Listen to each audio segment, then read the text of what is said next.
বাংলাদেশের পরিস্থিতির দিকে নজর রাখবো। সংরক্ষণ ইস্যুতে আন্দোলনের জেরে রণক্ষেত্র বাংলাদেশ। ভয়াবহ অভিজ্ঞতা নিয়ে প্রতিবেশী দেশ থেকে বনগাঁর পেট্রাপোল সীমান্ত দিয়ে ফিরছেন অনেকেই। বাংলাদেশে এখন দোকানপাট বন্ধ, কারফিউ চলছে, যানবাহন কার্যত চলছেই না। আর এই পরিস্থিতিতে বেশি টাকা গাড়ি ভাড়া দিয়ে ফিরতে হচ্ছে ভারতে।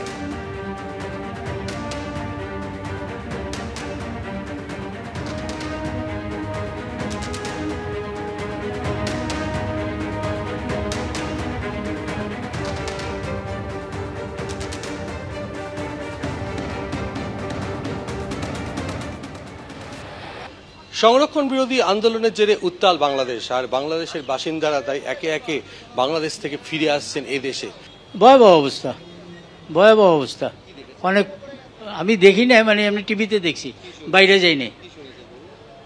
মানে ছাত্র আন্দোলন সাথে সন্ত্রাসী কার্যকলাপও দেখলাম, গাড়ি পোড়ানো, মেট্রো রেল স্টেশন এই করা, এইসব আর কি। দীর্ঘদিন তো আপনি ঢাকায় বসবাস করছেন, এরকম ছবি আগে দেখছেন? না, এখন মনে হয় স্থিতি অবস্থা আসবে, কারণ কোঠার তো একটা নেগোসিয়েশন হয়েছে।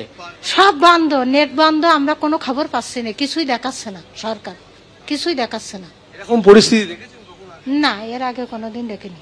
নেট একদম বন্ধ করে দিয়েছে, পুরো পুরো বাংলাদেশ একদম বন্ধ।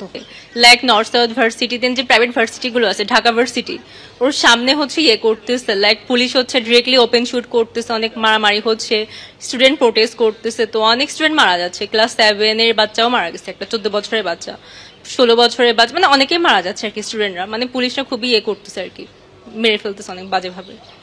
দোকান বাজার, দোকানপাট সব বন্ধ। আমি প্রাইভেটে আসলাম, আমি আবার এই প্রাইভেটে চলে যাব, এই পর্যন্ত আমার ভাই দিয়ে যাবে। ক্যামেরা প্রবীরদের সঙ্গে সমীরণ পাল, এবিপি আনন্দ, উত্তর 24 পরগনা। গতকাল করা বাংলাদেশ ইস্যুতে মমতা বন্দ্যোপাধ্যায়ের মন্তব্যের কড়া সমালোচনা রবিশঙ্কর প্রসাদের। নিজেই সিএ এর বিরোধিতা করেছেন মমতা বন্দ্যোপাধ্যায়। এখন বাংলাদেশ থেকে আসা শরণার্থীদের আশ্রয় দেওয়ার কথা বলছেন কেন?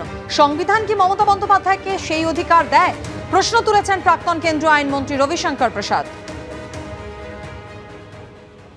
ममता जी ने कहा है कि जो बांग्लादेश में हो रहा है तो वो अपने दरवाजे खुले रखेंगी और किसी को भी बंगाल में आने देंगी।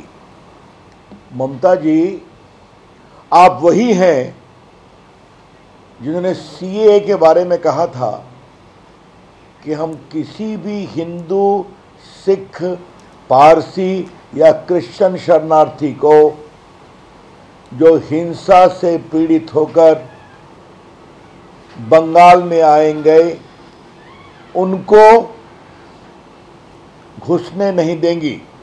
तो एक तरफ जो अल्पसंख्यक हिंदू या क्रिश्चियन या सिख या पारसी, चाहे बांग्लादेश हो या पाकिस्तान हो, अफगानिस्तान हो, वहाँ अपने आस्था के कारण विक्टिमाइज होते हैं, पीड़ित होते हैं, उनको स्थान नहीं देंगी। और आज कह रही हैं कि जो भी आएगा उनको हम बसाएंगे। इसका मतलब क्या है? दूसरी बात, बार बार ममता जी और अखिलेश यादव भी थे और राहुल गांधी ये संविधान संविधान की बात करते हैं। संविधान में आपको यह अधिकार है क्या? ये अधिकार भारत सरकार का है, केंद्र सरकार का है। This power does not belong to the state government at all. ওপার বাংলার অসহায়দের জন্য এপারের দরজা খোলা, গতকাল এই বার্তা দেন মমতা বন্দ্যোপাধ্যায়। চিন্তা করবেন না, বাংলাদেশে নিয়ে যদি আপনাদের কোনো পরিবার থাকে, পরিজন থাকে, কেউ পড়াশোনা করতে যান, কেউ চিকিৎসা করতে এসে ফিরতে না পারেন, যদি কোনো সহযোগিতার দরকার হয়, আমি বাংলাদেশ নিয়ে কোনো কথা বলতে পারি না, কারণ ওটা একটা আলাদা দেশ। যা বলার ইন্ডিয়া গভর্নমেন্ট বলবে, আমি বলতে পারি না। কিন্তু আমি এটুকু বলতে পারি, অসহায় মানুষ যদি বাংলায় দরজা খটখটানি করে, আমরা তাদের আশ্রয় নিশ্চয়ই দেব। তার কারণ এটা ইউনাইটেড নেশনসের একটা রেজুলেশন আছে, কেউ যদি রিফিউজি হয়ে যায় তাকে পাশের পার্শ্ববর্তী এলাকা তাকে সম্মান জানাবে। যেমন আসামে একটা গন্ডগোল হয়েছিল, বড়দের সাথে আলিপুরদুয়ারে তারা দীর্ঘদিন ছিলেন, আমিও গিয়েছিলাম তাদের সাথে দেখা করতে।